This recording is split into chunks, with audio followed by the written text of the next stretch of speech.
안녕하세요, 김효석입니다. 하루 1책, 매일 한 권의 책을 읽어드립니다. 오늘 함께할 책은요, 이무석 님이 지은 30년 만의 휴식이라는 책입니다. 이 책은 한의사 분이 권해주셨어요. 저희 딸이 그 신경적인 부분 때문에 이제 오줌을 너무 많이 마려워해서 이제 힘들어해서 우리 그 한충희 원장님이라는 한의사분한테 좀 의뢰를 했더니 아이의 문제는 사실 부모의 문제거든요. 그리고 저도 그렇게 알고 있고요. 아무래도 부모 문제인 것 같다. 아이가 이렇게 된 게. 그랬더니 이제 이 책을 보내준 거예요. 굉장히 좋은 책이라고 읽어봤는데 진짜 좋은 책이네요. 저만 몰랐어요. 이렇게 좋은 책을 아이고 많은 분들이 읽어야 되는데 이 네이버에 검색해봤더니 뭐 댓글이 뭐 몇백 개가 붙고 또 몇 쇄를 했는가 했더니 이런 거 보잖아요. 보통 이제 책 볼 때 몇 쇄 찍었나. 2006년에 초판을 찍었네요. 작년 여름에 63쇄를 찍었으니까 와우 1년에 10쇄 이상을 찍은 거네. 이제 올해는 아마 한 70 몇 쇄가 되겠네요. 저도 책을 내니까 이런 게 부러워요. 아우 10쇄만 찍어봤어요. 이번에 저도 책 나오거든요. 10쇄는 될 것 같습니다. 열심히 하면 내용 좋아요. 나중에 제 책도 좀 많이 사주십시오. 아이고 이런 얘기하려고 녹음한 건 아니고요. 이무석님은 의학 박사시고요. 정신과 전문입니다. 우리나라에 많지 않은 정신분석학을 전공하고 계세요. 정신분석학은 누가 떠오르시죠? 프로이트. 예, 프로이트가 떠오르시죠. 저도 이 정신분석학에 관계된 다큐멘터리나 뭐 강의를 들어봤습니다. 책은 좀 어려워서 못 봤고요. 다큐멘터리 강의, 물론 프로이트의 책을 보려고 했는데 아직 못 봤는데 이제 봐야겠네. 이 책 보니까 보고 싶네요. 근데 꼭 알아야 될 우리 상식으로 알아야 될 분들이 상당히 많습니다. 내가 왜 그런가? 내가 왜 이렇게 힘든가? 왜 난 사람들이 어울리지 못할까? 나는 왜 쉽게 상처받을까? 뭐 이런 것들이 정신분석학적으로 학문적으로 잘 표현이 되고 있고요. 혹시나 어려울까봐 이 책은 휴라는 주인공을 등장시킵니다. 휴가 어떻게 찾아봤고 어떻게 치료받았고 어떻게 바뀌었는지를 앞에서 이제 소설 형식으로 얘기를 하면서 그걸 갖고 이론적으로 또 뒤에는 풀어가기 때문에 상당히 쉽고 재미나게 읽을 수 있습니다. 물론 이 재미난다는 게 이제 주관적인 거죠. 저는 재미나게 읽었습니다. 워낙 이쪽에 관심이 많으니까요. 여기서 아주 주옥 같은 글들이 많아서 휴에 대한 이야기는 굳이 제가 뭐 얘기할 필요 없는 것 같고요. 직접 보시면 되겠고 그거를 어떻게 해석하고 어떻게 우리가 받아들여야 될지 또 생활 속에서 해석해야 될 부분들을 제가 제 나름대로 한번 풀어보겠습니다. 깊은 행복과 만족은 자기 자신을 아는 데 있다. 인간은 자신을 알고 이해하고 성숙해지면서 거기에서 오는 만족과 행복을 누리는 존재다. 이게 이제 이 책의 가장 큰 주제예요. 행복하다는 거. 사실은 만족이잖아요. 아무리 가진 게 많아도 내가 만족하지 못하면 행복하지 않죠. 부족하다고 여기면 행복하지 않아요. 깊은 행복, 그냥 행복 말고 깊은 행복은 만족. 이것은 행복과 만족은 자신을 아는 데 있는 거죠. 자신을 아는 데. 나를 알아야. 나를 알아야 만족할 수 있고 행복할 수 있죠. 인간은 자신을 알고 이해하고 나를 이해해야 돼요. 그러면 성숙해집니다. 아직도 자기를 모르는 사람은 어린아이에 지나지 않습니다. 몸은 컸을지 몰라도 마음은 어린아이죠. 거기서 오는 만족과 행복을 누리는 존재입니다. 자신을 자유롭게 성장시키기 위해서는요. 나의 내면을 이해할 필요가 있어요. 자기를 분석하는 거죠. 이게 이제 정신분석학인데 너무 어렵게 생각하지 말고요. 이 책을 읽으면 좀 감을 잡을 수 있습니다. 사실 뭐 보면 모두 자기 분석을 하며 살아요. 일상생활을 하면서도 자기에게 질문을 던집니다. 내가 왜 이러고 있지? 내가 왜 이러는 거야? 나와 대화를 하거든요. 내가 왜 이렇게 우울할까? 왜 우울할까? 이렇게 던져요. 잘 될 때는 기분 좋을 때, 행복할 때는 잘 모르다가 먼저 문제가 생기면 자기와 대화합니다. 이것 때문에 그렇구나 라고 생각을 해요. 이게 이제 자기 자신을 분석하는 거예요. 이렇게 이해하면 편해지죠. 이제 불안했던 게 편해집니다. 인간의 마음은 이제 보이는 부분과 보이지 않는 부분으로 나눠져 있습니다. 이제 의식과 무의식이죠. 무의식에서 일어나는 감정들이나 생각들은 굉장히 영향력을 가지고 있는데 우리 그걸 몰라요. 우리의 감정과 행동을 지배하고 있는데요. 나도 모르게 그렇게 됐어요 라든가 부지부식간에 자리를 피하게 됐어요 같은 말은 무의식적 행동을 보여주는 말입니다. 자기 마음이면서도 자기가 모르는 마음, 이걸 이해하는 거죠. 그러면 사람은 행복해질 수 있어요.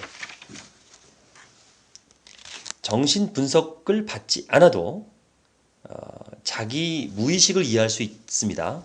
그건 바로 끊임없이 자기 성찰을 하는 거예요. 이 책을 보면 많은 사람들의 이야기를 알 수 있어요. 이 저자 이무석 박사가 30년간 진찰실에서 만난 사람들을 누군지 알 수 없게 이제 변주를 한 거죠. 프라이버시니까. 원래 의사는 그 사람의 개인적인 상담받은 환자의 기록은 얘기하면 안 되죠. 그걸 이제 소설 형식으로 이렇게 바꾼 거예요. 가상으로 해갖고 그걸 보면서 그 사람들의 사례 안에서 자기 자신을 발견할 수 있습니다. 저도 수많은 사람들의 사례 안에서 나와 비슷한 사례를 찾아냈거든요. 그러면서 저도 도움을 많이 받았어요. 사람은 언제 행복할까라고 또 봤더니요. 관계에서 행복을 느끼네요. 관계. 부와 명성, 권력을 다 가지고 있어도요. 가족이나 친구, 직장 동료나 주변 사람들과 냉랭한 관계에 있는 사람은요. 삶의 만족과 기쁨을 누리지 못하더라고요. 맞아요. 인간관계에 빈약한 사람들은 고독에 시달립니다. 원숭이를 포함한 영장류는요. 유난히 고독을 못 견뎌요. 관계를 맺으며 살도록 지어졌기 때문인데요. 침팬지를 이제 엄마와 격리시키면 우울증에 빠집니다. 혼자 남은 침팬지 새끼는 어미가 자신에게 하던 것처럼 혼자 자기만 막 쓰다듬고요. 자기 발가락도 빨아보고 털도 막 뽑아봐요. 기다려도 오지 않으면 이제 무교육증에 빠지죠. 멍하니 앉아서 허공만 바라봅니다. 그 다음에 어미가 돌아와도 반응을 보이지 않아요. 영장류 가운데 이 침팬지도 그런데 이 인간은 더합니다. 정말 고독을 못 견디는 동물이에요. 고독하게 사는 사람들은 병에 대한 저항력도 떨어져요. 감옥에서 제일 무서운 벌이 사형 다음에 독방이래잖아요. 독방. 고독한 사람은 면역세포인 T임파구가 형편없이 적어지고요. 고독하지 않은 사람의 60% 수준입니다. 면역력이 떨어지니까 암도 잘 걸리고요. 감기도 잘 걸립니다. 아내가 살아있는 중년 남자들에 비해서 아내가 사망한 호라비들의 사망률은 2배나 높습니다. 그것도 아내 사망 후 1년이 가장 위험합니다. 이 배우자가 살아있어 주는 것만으로도 수명이 연장된다는 연구 결과예요. 이건 남자의 경우입니다. 예. 여자들은 보니까 오래 살아요. 남편 죽으니까. 참 안타깝습니다. 남자들이 더 고독한 거예요. 여자들은 관계를 잘 맺잖아요. 남자들은 관계를 잘 못 맺어요. 자, 그 신경정신과 선생님들이 이렇게 치료를 할 때 되면 저도 그래요. 저도 정신과 치료를 받아봤거든요. 저희 그 아내도 저는 되게 그런 쪽에 좀 편합니다. 정신과 치료를 받으면 무슨 뭐 미쳤거나 뭐 이렇게 생각 그거 아니거든요. 그냥 감기 걸리면 병원 가서 감기약 우리가 감기 걸렸다고 막 주사 병원 갔어 이러진 않잖아요. 그냥 편하게 갈 수 있는 병원이라고 생각해요. 그러니까 저도 밤에 잠이 잘 안 오고 가슴이 답답하고 막 조급증이 나서 갔죠. 그랬더니 되게 편안하게 해주더라고요. 정신과 선생님이. 근데 그게 되게 중요하대요. 호감을 갖게 하는 거, 편안하게 해주는 거. 그러면 역전이가 일어난답니다. 환자들이 이렇게 이건 전이구나. 전이는 환자가 의사를 보고 이렇게 뭔가 이렇게 마음의 전이, 그러니까 동질화시키고 호감을 갖는 걸 전이라 그러고요. 또 의사가 환자에게도 또 호감을 갖는 걸 이제 역전이라고 그래요. 그러면 치료에 도움이 된답니다. 자, 우선 이제 전이죠. 마음속에 있는 누군가를 의사에게 보는 거예요. 그러니까 의사를 보고 편안해지면 내 마음속에 누군가를 본 거예요. 그러니까 다정다감하고 이상적인 아버지 모습을 본다거나 이상적인 뭐 누나의 모습을 본다거나 엄마의 모습을 본다거나 이렇게 이제 전이가 되면 치료에 굉장히 도움이 된답니다. 또 정신분석에서는 이 정의를 아주 중요한 역할로 정의를 하고요. 전이를 정의하고요. 또 담당 의사에게 아버지 전이가 생기면서 자기도 모르게 의사에게 아버지를 투사해서 의사를 자기 아버지로 착각하고 아버지에게 느꼈던 감정을 느끼고 이러면서 이제 쭉 자기 이야기를 털어놓는 거죠. 이게 이제 프로이트는 무의식으로 가는 지름길이라고 했고 이제 꿈이라고 해석했습니다. 꿈은 꿈꾸는 사람의 속마음, 특히 마음의 소원을 아주 잘 보여줍니다. 이따가 또 꿈에 대한 이야기도 해드릴 거예요. 뒤에 또 나오더라고요. 이 책에 보면 또 재밌는 공식이 있어요. 아인슈타인이 말하는 성공법칙 공식이에요. S는 X 더하기 Y 더하기 Z. 쉽죠? S는 X 더하기 Y 더하기 Z. 이것만 하면 성공한대요. 아인슈타인이 말했어요. 그러면 S는 뭐냐? 성공이에요. 성공은 말을 많이 하지 말 것 더하기, 생활을 즐길 것 더하기, 한가한 시간을 가질 것. 의외죠? 자, 말을 많이 하지 말 것. 이것도 의외예요. 침묵을 지키라는 건가? 또 생활을 즐길 것. 이건 놀란 얘기 아니야. 이거 어떻게 성공해? 언제 성공해? 한가한 시간을 가질 것. 이거 언제 성공해? 하지만 이 생활을 즐길 것과 한가한 시간을 가질 것을 어렴풋이 이해할 수 있을 것 같아요. 진정한 성공이란 누군가에게 궁극적으로는 다르지 않다는 것도 알 것 같아요. 내가 편해야 된 거잖아요. 아무리 돈이 많고 사람들이 인정한다 하더라도 내가 생활을 즐길 수 없고 내가 내 시간을 가질 수 없다면 그건 성공이라고 할 수 없죠. 또 말을 맞이하지 말 것이라는 것은 들으란 얘기 같아요. 많이 들어라. 지난번에 제가 어떤 강의를 들었는데 제가 굉장히 나이는 어리지만 저보다 15살 이상 어려요. 여자 강사님인데 나중에 그분 강의를 제대로 듣고 싶은 너무 존경하는 어린 강사가 있어요. 20대인데 진짜 강의 잘해요. 그 강사에게 들은 얘기예요. 나는 지금 여기 있다. 이게 굉장히 중요한 거다. 나는 지금 여기 있다. 어디 있는가가 아니라 나는 지금 여기 있다. 현실에 충실하라는 얘기죠. 오스트리아 정신과 의사인 빅터 프랭크도 이런 말을 했네요. 사람들과 인사할 때 어떻게 지내십니까? 어떻게 지내세요? How are you? 라고 묻는 것보다 더 중요한 것은 Where are you? 지금 어디에 계십니까? 지금 어디에 계십니까? 이게 더 중요하답니다. Where are you? 보다 Where are you? How are you? 보다 Where are you? 어디 계십니까? 그래서 저도 전화할 때 지금 어디야? 이런 걸 물어보라. 여기서 어디라는 건요. 뭐 이런 장소, 진짜 공간적 장소가 아니라 심리적 장소를 말하는 겁니다. 실제 현실에 살고 있는지 아니면 심리적인 현실에 살고 있는지를 물어보라는 얘기예요. 실제 현실이냐, 심리적인 현실이냐. 그러니까 우리 안에 과거가 만들어 놓은 모순된 감정들과 유아적인 감정들이 겹겹이 쌓여 있거든요. 이해할 수도 없는 분노나 열등과 같은 유치한 감정들이에요. 이런 감정들은 격렬하고 통제하기 어렵습니다. 무의식에서 진행되기 때문에 이해하기도 어려워요. 하지만 엄연한 현실이죠. 실제 현실이 아닌 타인의 눈에 보이지 않는 심리적인 현실일 뿐이지만 대인관계나 정신세계에 아주 구체적인 영향을 행사합니다. 이처럼 화나고 아이처럼 서럽거나 뭐 이럴 때 아이가 엄마의 눈치를 살피듯이 남의 시선을 의식하고 초조해지죠. 심지어 현실에서 사는 존재는요, 이미 어른이 된 내가 아니라 마음속의 아이예요. 원인을 알 수 없는 우울, 초조나 열등감이 있는 이런 아이의 감정들. 이 휴를 괴롭히는 것도, 그러니까 여기 나오는 그 주인공을 괴롭히는 것도 이제 마음속의 아이가 계속 괴롭히는 거예요. 그러니까 지금 어떻게 지내십니까? 아니라 어디에 있습니까? 심리적인 장소가 어디입니까? 라고 물어봐야겠습니다.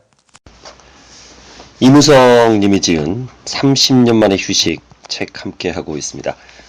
질투하는 아이에 대한 이야기예요. 직장 생활하다 보면 유난히 그 경쟁심이 강한 분이 있어요. 지기 싫어하는. 근데 그러면서 또 누군가를 칭찬하면 굉장히 그것에 대해서 못마땅해 하는 이런 분들 있죠. 또 그런 분들은 또 윗사람에게는 또 아주 입석의 혀처럼 잘해요. 아첨꾼으로 정평이 나고 뭐 왕따를 당하고 그런 경우 있습니다. 이런 분들은요. 가인 콤플렉스를 가진 경우가 많습니다. 가인 콤플렉스. 이 가인 콤플렉스는요. 구약 성경 창세기에서 빌려온 말인데요. 형 가인이 동생 아벨을 질투해서 죽이는 사건입니다. 아버지의 사랑을 두고 형제들이 경쟁을 한 거죠. 정신의학에서는 이를 형제 간의 경쟁이라고 부릅니다. 이 질투하는 아이가 무의식 중에 있는 거예요. 보면 그래요. 보면 컴플렉스가 많은 사람들이 질투심이 많죠. 가장 무서운 게 열등감이라 그래요. 정신과 치료를 받는 것 중에서 가장 고통스러워하고 무서운 것이 열등감. 거기서 오는 정신질환이 많거든요. 시기하는 나이에게서 벗어나려면 내 안에 시기하는 아이가 있으면 다른 사람보다 나아야 한다는 강박관념에서 벗어나서 자기 자신이 좀 소중한 존재임을 깨달아야 됩니다. 나는 남과의 비교를 통해서 존재 이유가 드러나는 존재가 아니라 내가 나인 것만으로도 존재 이유가 충분하다는 것을 깨달아야 됩니다. 장단점을 가진 자신의 모습을 그대로 인정하고 사랑해 줄 필요가 있어요. 마치 내 자녀가 잘났든 못났든 내 자녀인 것처럼 내 자식을 사랑하는 것처럼 자기 자신을 사랑하는 거죠. 내 자식은 아무리 못나도 아끼고 자랑스러워 하잖아요. 물론 안 그런 경우도 있지만 특히 이제 열등감 부분 보면은 이상적 자기와 현실적인 자기 사이에서 차이를 느낄 때 생깁니다.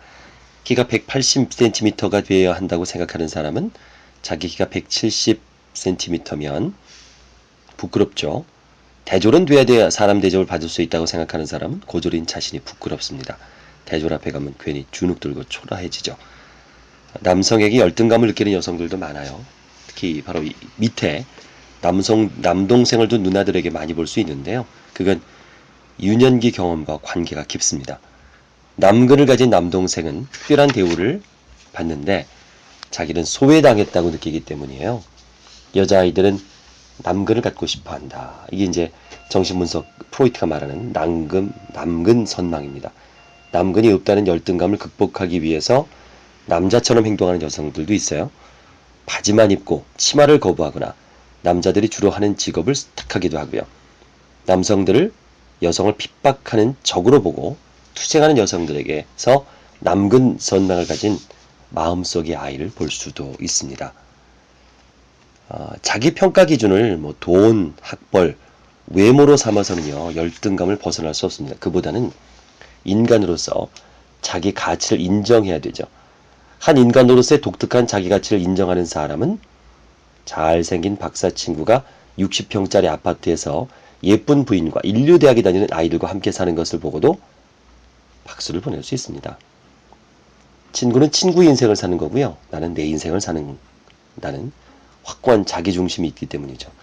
나는 비록 키가 작고 아파트는 25평이고 내 아내의 눈은 와이셔츠 단축구멍만 하고 애들은 공부를 못해도 이것이 나만을 위한 나의 귀한 인생이고 나는 나에게 주어진 독특한 인생을 살고 있다라고 생각하면 그만이죠. 참 이럴 수 있다는 건 정말 행복한 사람이고 난 사람이고 든 사람이죠. 결국 자기 자신을 설득하고요. 자기 만족은 자기 최면이 아닐까 싶어요. 자기를 자꾸 그렇게 인정하고 생각하게 되는 거죠. 정신의학자들이 관찰한 바로는요. 어린아이에게는 누구나 자기가 왕자와 공주라고 믿는 시기가 있습니다. 보통 3살 이하의 시기가 그런데요. 그때 보통 어머니들은 아이를 왕자와 공주처럼 대우합니다. 아이가 방긋 웃어주기만 해도 어머니는 좋아서 어쩔 줄 모르고요. 아이는 집안의 즐거움이고 인기 스타입니다. 아이들은 이 시기에 이런 대우를 받아야 돼요. 이런 대우에 대한 욕구를 자기애적 욕구라고 하는데요. 내가 최고야 라는 욕구입니다. 이 욕구가 충족되면 아이는 잘난 체할 필요를 느끼지 않는 원만한 성격으로 자라납니다. 근데 이 욕구를 충족시키지 못하면 이제 배고픔이 무의식에 남는 거죠. 욕구를 채우지 못했으니까. 근데 어떻게 해요? 잘난 체하는 아이가 마음속에 등장하는 거예요. 그래서 성인이 된 후에도 남의 인정과 칭찬을 받아야만 그 공허한 자리를 메우려고 하는 거죠. 칭찬이 굶주린 거예요. 끊임없이 그 마음속의 아이는 칭찬을 받도록 종용합니다. 어느 모임에 가든지 자기가 좌중을 압도해야 되고 대화를 이끌어가야 직성이 풀려요. 인기를 독점해야 되고 좋은 것은 무엇이나 자기가 소유해야 됩니다. 이게 컴플렉스죠. 이런 사람들이 있어요.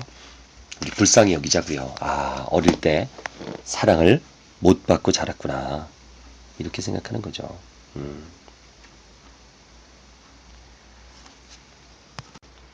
그 주변에 보면은 그 총알처럼 일하고 총알처럼 다그치고 이렇게 막 급한 분들이 있어요. 근데 보면 참 안쓰럽죠. 완벽하고 싶어 하고 완벽주의자들. 근데 주변을 둘러보자고요. 완벽한 사람이 있을까요? 완벽한 사람? 완벽한 남자, 완벽한 여자 없거든요. 완벽이란 있을 수 없습니다. 사람은 완벽하지 않아도 사랑받을 수 있거든요. 이 총알처럼 움직이고 남을 닥달하고 이런 사람들은 자기 자신을 사랑하기도 힘들어요. 왜? 완벽하지 않으면 사랑하지 않으니까 그 마음을 좀 버려야 되는데 모든 것을 다 할 수 있다면 또 모든 것을 잘할 수 있다면 그건 인간이 아니라 신이죠. 때로 잘하기도 하지만 또 못하기도 하는 거고요. 잘못을 딛고 일어나서 전진을 하며 사는 것이 인간이라는 것을 깨닫는 게 바로 조급한 내 마음속에 조급한 아이에서 벗어나는 겁니다. 나를 세상의 많은 사람 가운데서 부족한 한 인간으로 받아들일 수 있어야 되죠. 모든 것이 내 생각처럼 완벽하지 못해도 행복할 수 있는 겁니다. 그러니까 완벽하기 위해서 그리 종종 걸음을 칠 필요가 없죠. 안단테 칸타빌레, 이걸 이제 천천히 걷는 속도라고 하는데 삶의 속도를 좀 늦출 필요가 있습니다. 일은 해치워야 하는 것이 아니죠. 일하는 과정에서 몰입하고 즐거움도 누리고 그 과정에서 만나는 사람과의 관계도 갖고 일은 결과도 중요하지만 과정도 중요하잖아요. 한 번에 한 가지씩 일을 하는 것이 자유로운 존재입니다. 눈높이를 조금만 낮춰볼까요? 자유로운 휴식의 세계가 열릴 겁니다.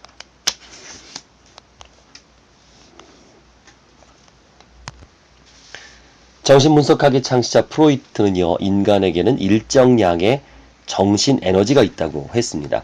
그건 마치 국가의 통화량 같은 건데요. 지하 경제가 돈을 많이 가져가 버리면 생산적인 투자를 할 수 없고 국가는 가난해지죠. 마찬가지로 무의식에서 정신 에너지를 많이 소모하면 소모할수록 창사성이 떨어집니다. 주의 집중력이 떨어지기 때문에 기억력이 약해지고 학생은 성적이 떨어지죠. 건박증도 심해지고요. 의욕이 없어지고 만사가 힘들고 귀찮게 느껴집니다. 쉬어도 피곤이 풀리지 않는 거예요. 휴일에 하루 종일 잠을 자도 다음 날이면 역시 피곤해서 일어나기 힘들어요. 건강 체크를 해봐도 이상은 없습니다. 이해할 수 없는 무기력증이에요. 이런 증상은 모두 정신 에너지의 고갈에서 옵니다. 치료는 정신 에너지 회복인데요. 정신 에너지를 소모시키고 있는 원인을 좀 발견해서 제거하는 거죠. 그 에너지가 자아 영역으로 풀려 나온 겁니다. 그러니까 자기 자신의 무의식에서 꽁꽁 숨어 있는 자기 자신을 찾아내는 거, 거기서 쓸데없이 에너지를 쓰고 있는 나 자신을 찾아내야 되는 거, 쭉 한번 자기 어린 적 시절을 쭉 돌이켜보는 거죠. 그리고 나서 에너지를 보충해야 되잖아요. 어떻게 보충할까요? 사람과의 관계에서 보충을 하는 겁니다. 떨어진 에너지. 사람들은 절대 혼자 살 수 없어요. 사람과 사람 사이에 서로 에너지를 주고받는 거거든요. 좋은 사례를 하나 알려드릴게요. 어떤 의사가 사랑하는 아내가 죽은 후에 깊은 절망감을 우울증에 걸리더니 마침내 하지마비 증세까지 앓게 됐어요. 삶의 의욕을 잃어버린 그는 틈만 나면 자살을 하려 드는 거죠. 이제 정신 에너지가 다 고갈된 거예요. 가족들은 그를 지키기 위해서 24시간 교대로 감시하고 보살필 간호사를 고용했습니다. 어느 여름날 의사는 간호사와 함께 바닷가에 산책을 나갔어요. 의사는 간호사에게 바닷바람을 쐬기 좋은 바위 쪽으로 데려다 달라고 했습니다. 자기는 거기서 쉬고 있을 테니 수영을 즐기라고 했죠. 간호사가 수영을 즐기는 사이에 의사는 휠체어를 탄 채 바다로 뛰어내릴 작정을 했습니다. 자살하려고 한 거죠. 근데 그때 바위 아래서 비명소리가 들렸어요. 수영을 하던 간호사가 위험에 빠진 겁니다. 의사는 휠체어를 박차고 일어나서 바다로 뛰어들었어요. 간호사를 구하려고요. 그리고 간호사를 끌고 모래사장까지 헤엄쳐 나왔습니다. 그때 의사는 우울증과 마비 증세를 벗어난 자기를 발견했어요. 그리고는 자살을 거꾸로 살자로 바꾸게 됐죠. 이렇게 남을 살리는 것이 곧 나를 살리는 길이 될 수 있다. 이런 얘기입니다. 그러니까 다른 사람을 살리고 다른 사람을 위하고 다른 사람 도와주고 에너지를 주는 거잖아요. 내 에너지를 나눠주는 건데 이게 엄청난 에너지를 증폭시킵니다. 나 자신을 존재감을 만드는 거죠. 그래서 사람은 이타적인 마음이 다 있어요. 테레사 교과라고 자원봉사를 하고 나눠주면 내 안에 많은 에너지가 나옵니다. 그 면역력을 증강시키고 오래 살 수도 있다 그래요. 이게 에너지잖아요. 많이 나눠줘야 됩니다. 모든 인간은 나름대로 기질과 성격이 있어요. 인간의 성격은 타고난 것일까요? 아니면 후천적으로 형성되는 것일까요? 대부분의 학자들이 후천적이라는 데 동의를 합니다. 물론 아이들에게는 타고난 기질도 있어요. 어떤 아이들은 스트레스를 잘 소화해내는 능력을 가지고 태어나기도 합니다. 100이라는 자극이 가도 20으로 받아들이는 아이가 있는가 하면요. 120으로 받아들이는 아이도 있습니다. 대개 영장류들은 유전인자의 명령대로 기질이 형성되고 행동이 반복됩니다. 하지만 유독 인간의 경우에는 대뇌 피질이 발달로 놀라운 학습 능력을 갖추고 있어요.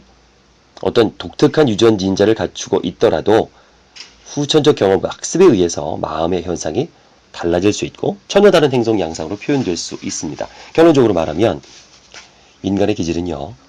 성장 과정에서 쌓이는 개인의 내적 경험에 의해서 달라질 수 있습니다. 후천적 경험에서 더 큰 경험을 얻고 에너지를 얻고 더 후천적 경험에 더 큰 비중을 둔다는 것입니다. 자, 그러면 인간의 성장은 어디서 이루어질까요? 계속 얘기하는 관계입니다. 사람과 사람 사이 관계, 커뮤니케이션. 이러면서 나이를 먹는 거죠. 사람에게는 5종류의 나이가 있어요. 단락이 한정 넘어갈 때마다 먹는 달력 나이가 있고요. 결혼할 나이 같은 이런 사회적인 나이가 있습니다. 또 노인인데 체력이 20대 같다 하는 신체적 나이가 있겠고요. 그리고 스스로 느끼는 자각적 나이가 있어요. 그리고 가장 중요한 나이가 있습니다. 그게 바로 뭐냐면 심리적 나이입니다. 심리적 나이. 심리적 나이란 나이값을 하는 거예요. 나이값. 나이만 먹었다고 어른이 게 아니라 나이값을 해야 어른이 되는 겁니다. 모든 정신질환의 증상은 어른이 나이에 맞지 않게 아이같이 느끼고 행동하는 거예요.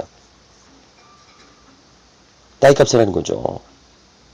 그러니까 이무석 님의 환자 중에서 육군 소령분이 한 분 계신데 피해망상증에 살고 있어요. 시달리고 있어요. 까치와 이야기를 해요. 까치가 자기 마음을 알아준다고 해서 감격해서 흐느껴 울기도 하고요. 근데 이게 유치원생이 이런 말을 하면 그건 정상일 수 있어요. 아이들은 동화 속에서 새들과 이야기를 하니까. 근데 나이 40줄에 들어선 어른이 동화 같은 얘기를 하면 그건 이제 정신병 증상인 거죠. 이게 나이값입니다. 나이값 좀 해라. 이게 흔히 얘기하는 어르신들 얘기하는 그 나이에 맞는 정신세계를 갖고 있어야 되는 거죠. 사람의 성격에서 그럼 최초로 영향을 미치는 관계는 어머니입니다. 어머니는 인격 성장에 결정적인 역할을 합니다. 어머니는 어린아이에게 온 세상과 다름이 없어요. 이 시기에 어머니와 나눈 경험이 한 인간 성격의 핵이 됩니다. 유아기 때 안전한 어머니 품을 경험하고 자란 아이들은 세상에 대해서 안심하고 그것이 인격의 기초가 돼서 세상과 다른 사람들에게 대해 긍정적인 생각을 갖게 합니다. 반면에 어머니 보호를 받지 못한 아이는 생존의 위협 속에서 불안감을 키우게 되기 때문에요. 어머니가 든든히 지켜준 아이와는 전혀 다른 심리적 환경 속에서 비뚤어진 성격으로 자라게 되는 겁니다. 30년 어머니의 만에 보살핌을 휴직 잘 받고 이무섭 지금 자란 함께하고 아이는 있습니다. 낙천적인 이 아이가 책을 되지만 읽고 제가 사랑받지 못한 아이는 평소에 강의하는 비관적인 의뢰 아이가 행복 에도 너무 접목되는 부분이 많더라고요.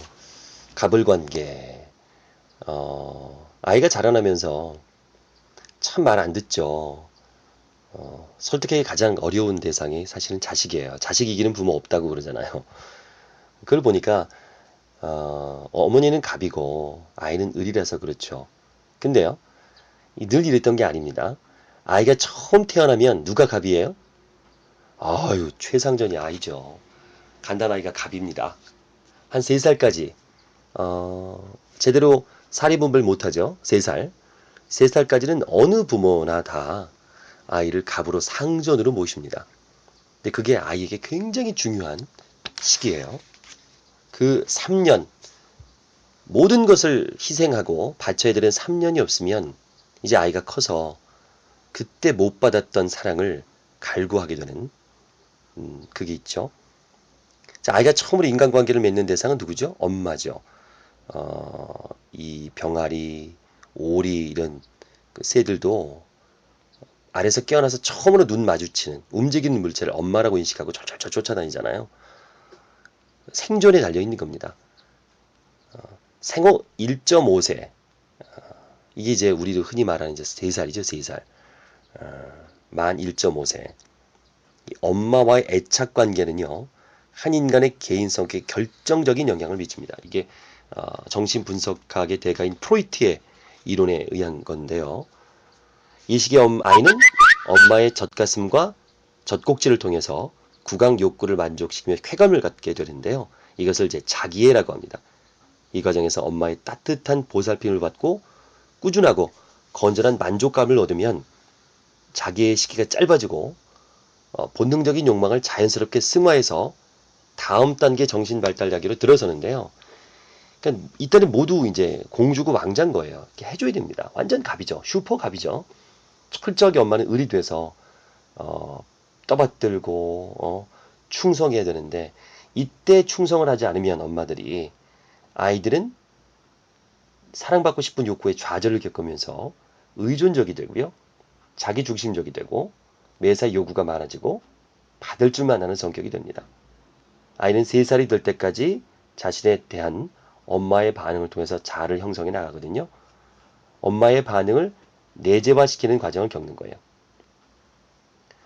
아이는 따뜻하게 자신을 볼섭해주는 엄마를 통해서 이 세상은 참 살만하고 안전한 곳이구나 라는 믿음을 갖게 되는 겁니다.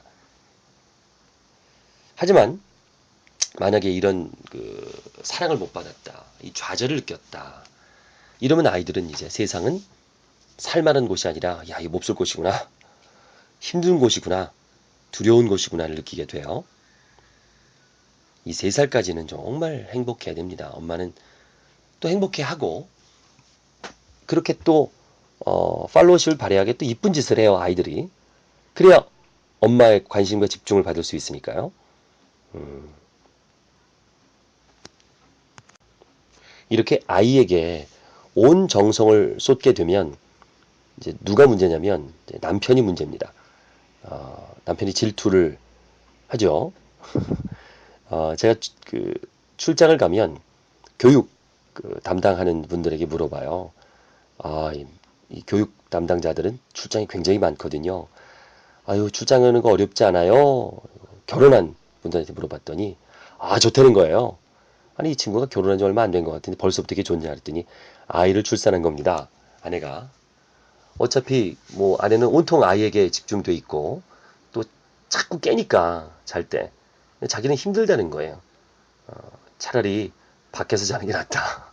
이게 아이와 아빠의 엄마와 아빠의 차이인가 봅니다. 엄마는 충성을 다해서 아이를 돌보잖아요. 이럴 때 남편이 잘해줘야 됩니다. 만약에 남편 때문에 속 썩이고, 그러니까 남편은 아내를 속 안 썩이는 게 아이를 잘 키우는 데 도움되는 거예요. 어차피 남자는 한계가 있어요.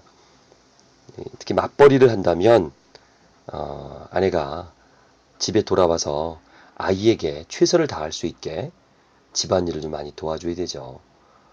사실 아이는 엄마가 키우는 겁니다. 저도 아이를 키워봤지만 엄마가 키우는 거더라고요. 그래서 최대한 충성을 다할 수 있게 남편은 아이를 돌봐줘야 됩니다.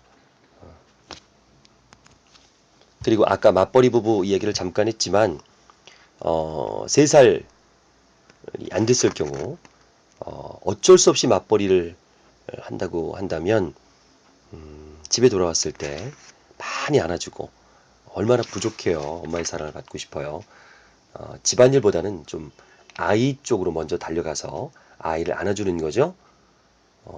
최소한 5분 오자마자 바로 아이에게 달려들어서 최소한 5분 이상은 아이와 충분히 스킨십을 해야 됩니다. 아무리 바빠도 그 짧은 시간이라도 해주면 아이의 자아 형성에 굉장히 도움이 됩니다. 이렇게 그 3살 미만의 엄마의 지극한 사랑을 받고 형성된 자는 또 이제 학교에서 유치원에서 학교에서 부모 다음으로 이제 선생님에게 영향을 받죠. 자, 우리 선생님들 정말 중요하고 고생하십니다. 교사를 통해서 아이들은 어머니에게 받지 못한 사랑과 격려를 받을 수 있거든요. 부모로부터 잘못 경험한 것들을 변화시킬 수 있는 좋은 기회를 갖게 되는 거죠. 조지 앵겔이라는 정신의학자가 조사한 바에 따르면요.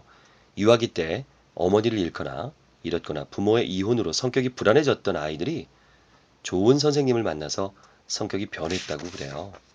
선생님의 따뜻한 보살핌으로 세상이란 따뜻한 곳일 수도 있다는 것을 발견하게 되는 거죠.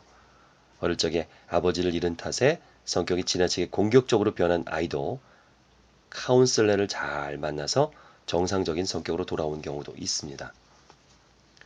우리나라를 보면 이제 부모 대신에 엄마 대신에 이모나 고모가 정신적 보호자, 지주 역할을 경우가 많죠. 이모 참 그래요. 많은 경우는. 자, 좋은 부모도 만나지 못했고 좋은 스승도 만나지 못했다.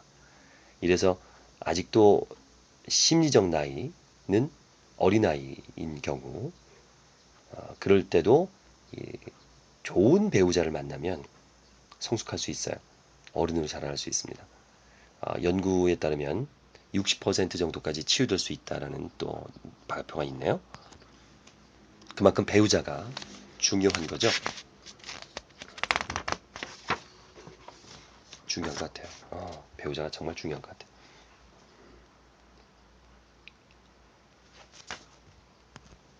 자, 그럼 배우자도 못 만났으면 어떻게 하느냐? 나의 이 작아진 자아는 어떻게 하느냐? 이번에는 종교가 또 그 역할을 하죠. 열등감이 심한 청년이 있었어요. 그는 어릴 때부터 몸이 약해서 친구들 사이에서 늘 패배자처럼 지냈습니다. 집은 가난했고 아버지는 무능하고 술주정이 심했어요. 잘난 친구들이 부러워했습니다. 가정도 좋고 머리도 좋고 운동도 잘하고 여학생들이 인기도 좋은 친구를 볼 때마다 자신이 한심스러웠어요. 자존심 상한 일도 많았고요. 그래서 대인관계가 싫어집니다. 고립된 생활을 하다가 자위행위에 빠져버려요. 자위행위 후에도 또 후회와 죄책감이 밀려들어서 또 우울해지는 겁니다. 점점점 열등감이 심해지죠. 그 사람이 이제 종교를 갖게 된 거예요. 외모, 학벌, 잘난 부모 같은 것을 넘어선 위대한 세계가 있다는 걸 발견한 거죠. 종교들이 다 그렇죠. 어느 종교든 긍정적이잖아요. 항상. 또 신앙이란 건 인간을 변화시키는 놀라운 힘을 갖고 있습니다. 물론 신비롭고 초자연적인 능력이 그를 변화시켰다고 볼 수도 있지만 정신대학적인 해석을 붙여보면요. 종교를 가지면 무조건적인 사랑을 경험해요. 어느 종교든 조건을 건 사랑을 하지 않거든요. 나를 부족하다고 탓하지 않고 내 전체를 받아주는 무조건적인 사랑을 경험하는 겁니다.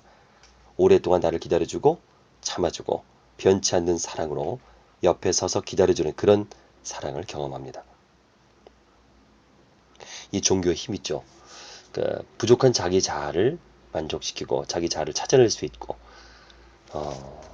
이게 궁극적인 우리가 종교가 필요한 이유 같습니다.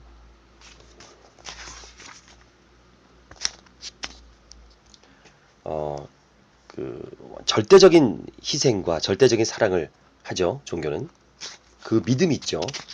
그것 때문에 성숙해집니다.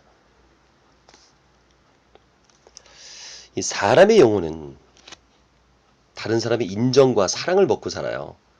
인간은 어릴 때 부모로부터 충분한 인정과 사랑을 받아야 그것을 바탕으로 건강한 자아가 형성되거든요.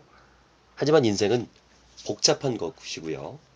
세상에 완벽한 부모는 없기 때문에 많은 사람들이 인정과 사랑에 굶주린 어린아이를 안에 둔 채 어른이 됩니다. 우리의 영혼은 신비로워서 어떻게 해서든지 필요한 양의 사랑과 인정을 채우려고 그래요. 그래서 우리들은 어릴 때 채우지 못한 인정과 사랑을 받으려고 필사적으로 노력합니다. 모든 것을 바쳐서 성공하고자 하는 것도 그 성공을 통해서 인정받고 사랑받고 싶기 때문입니다. 자기를 인정해주고 사랑해주는 존재를 만나면 인간의 문제는 대부분 해결됩니다.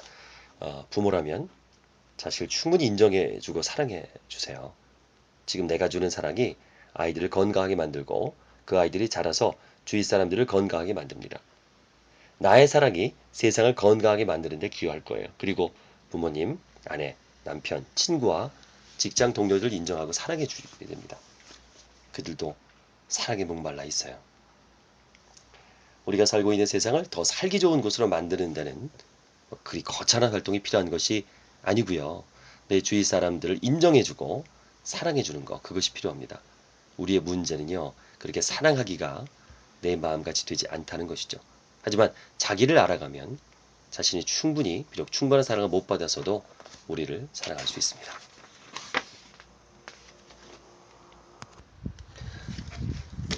30년 만의 휴식, 이무석 님이 지은 책 함께하고 있습니다. 이 책을 읽으면요, 문득 나를 만나요. 내 속의 아이를 만납니다.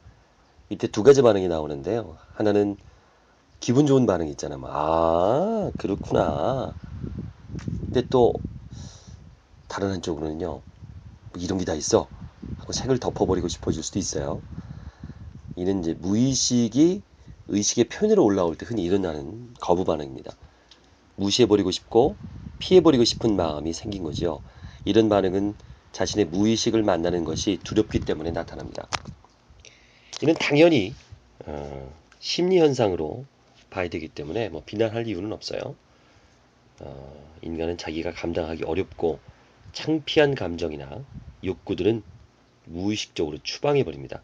그래서 생긴 것이 이제 무의식이죠. 그쪽으로 넣어버리는 거예요. 무의식으로. 그러니까 이제 무의식의 문을 열면 그 안에 어때요? 부끄럽고 창피하고 두렵고 슬프고 이런 것들이 거기에 이제 숨어져 있는 거예요. 그걸 꺼내려고 하니까 쉽지 않죠. 인간의 고통과 또 내면의 갈등은 나만 특별히 운이 없어서 겪는 문제는 아니거든요. 누구나 있어요. 인간이기 때문에 겪는 문제입니다. 내 말을 들어달라는 우는 내면의 소리인 거죠. 우린 누군가가 내 이야기를 귀담아 들어주고 이해해 주기를 원하면서 자신의 진실을 찾고 싶어 합니다. 내가 먼저 내 자신의 소리를 들어보는 거예요. 내 행동의 깊은 의미와 동기를 내가 먼저 이해해 보는 거예요.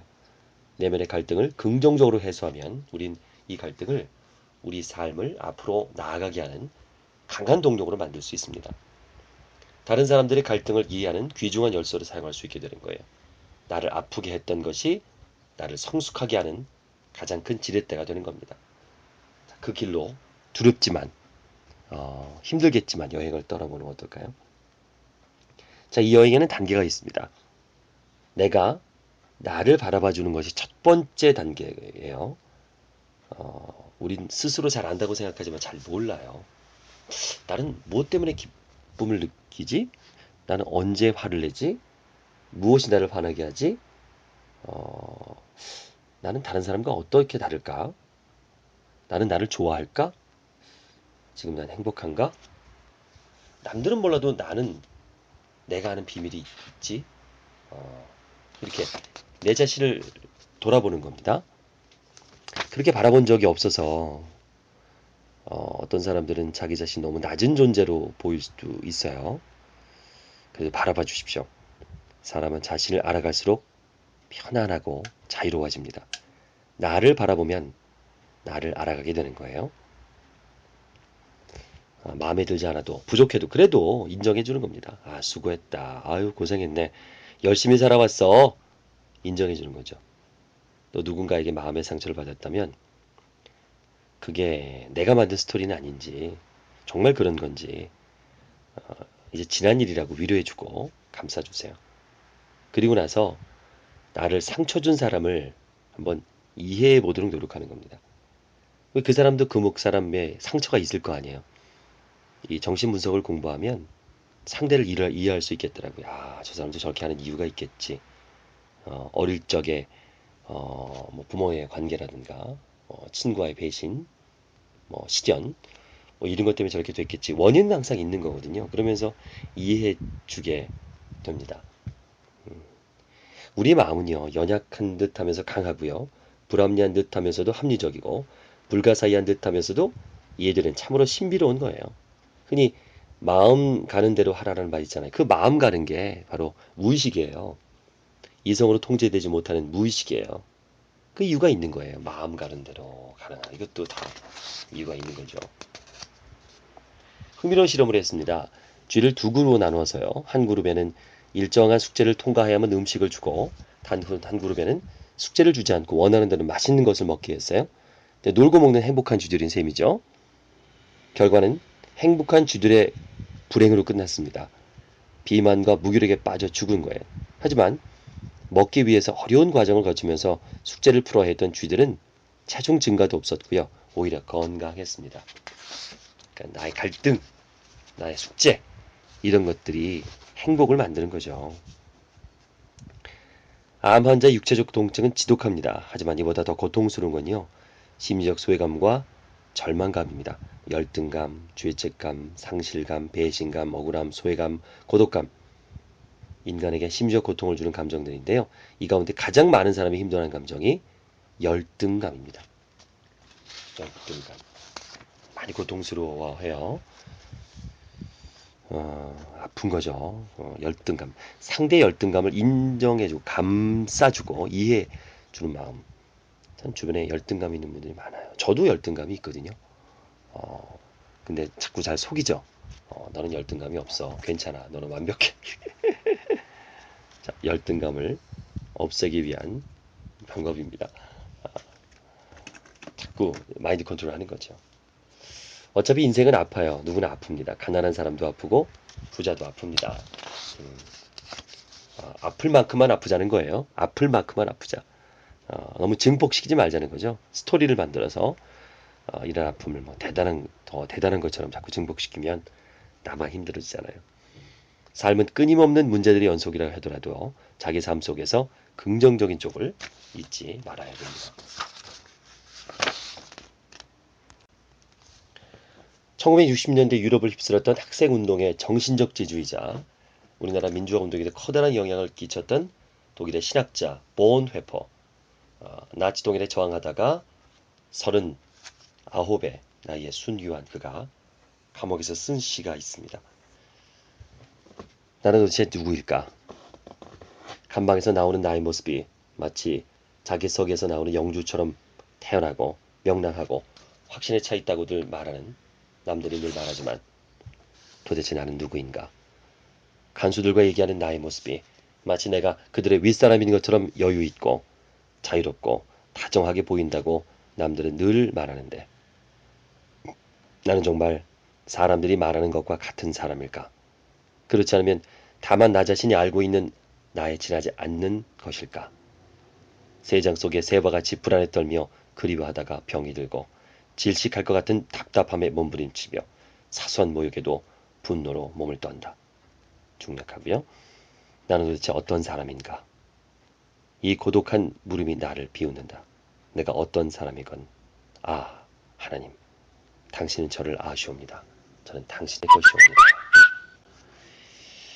감동적인 자기 고백이죠. 남들의 눈에 보이는 그는 영주처럼 용감하고 태어나지만 내면에는 어린 새처럼 불안에 떨고 있는 겁니다. 남들이 보는 나와 내 속에 내가 만나고 있는 나, 그중에 어떤 나가 진정한 나인가 하는 질문을 스스로에게 하고 있는 거죠. 이게 바로 자기 정체성에 대한 질문이에요.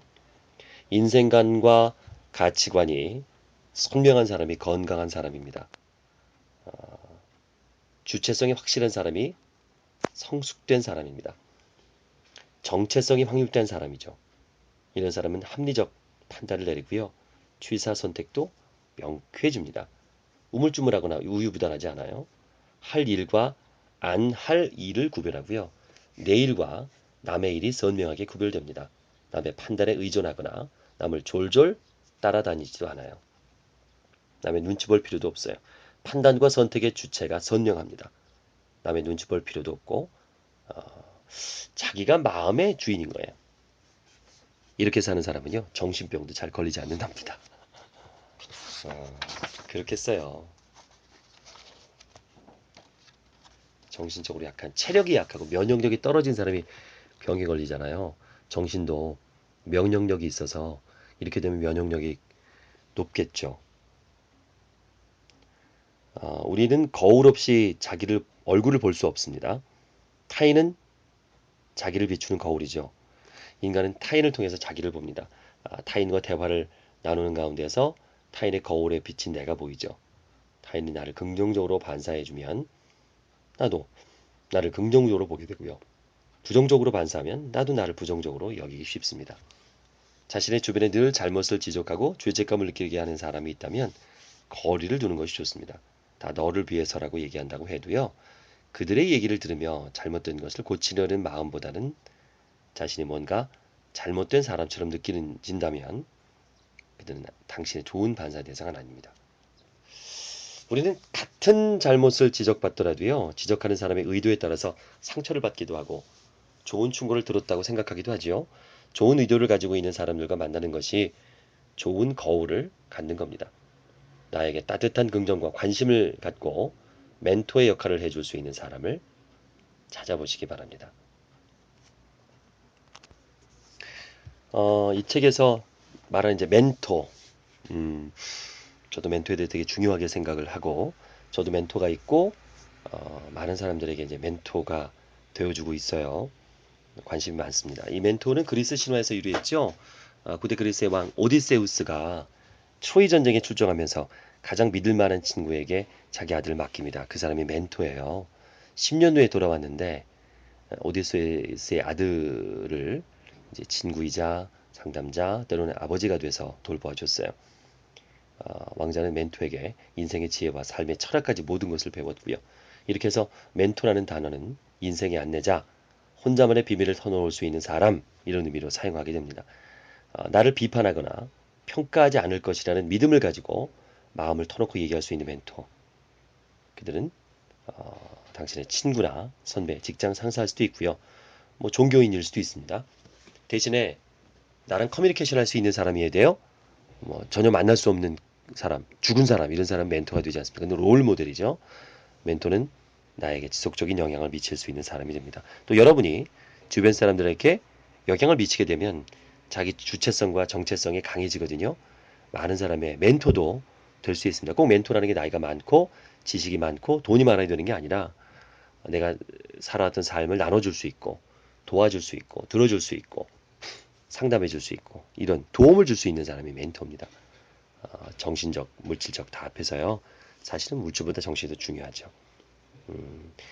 이 책에서 보면 이제 자아 형성되는 부분들, 엄마의 역할 그런 얘기가 있고요. 또 더 나아가서 또 선생님, 또 배우자, 그리고 멘토 이렇게 자기 자아를 찾고 자기 휴식을 취할 수 있는 나를 알게 되면 내 속에 나를 발견하게 되고 그걸 들여다보게 되면 에너지를 줄일 수 있고요. 그러면 진정한 휴식을 할 수 있는 거거든요. 아리스토텔레스가 얘기한 성공 법칙이 여기서 또 마지막으로 생각이 나네요. 아니 아리스토텔레스가 아니라 아인슈타인이요. S 성공은 말을 많이 하지 말 것 더하기 생활을 즐길 것 더하기 한가한 시간을 가질 것 이런 것들은 나와의 대화, 나와의 시간, 나를 위한 생활 이런 거죠. 그래서 진정한 휴식을 하시고 성공을 하시기 바랍니다. 함께해 주셔서 감사드립니다. 저는 이제까지 김효석이었습니다. 김효석의 하루 일책 도움이 되셨나요? 구독과 알람 눌러주세요. 그럼 매일 올라오는 영상을 자동으로 받아보실 수 있습니다.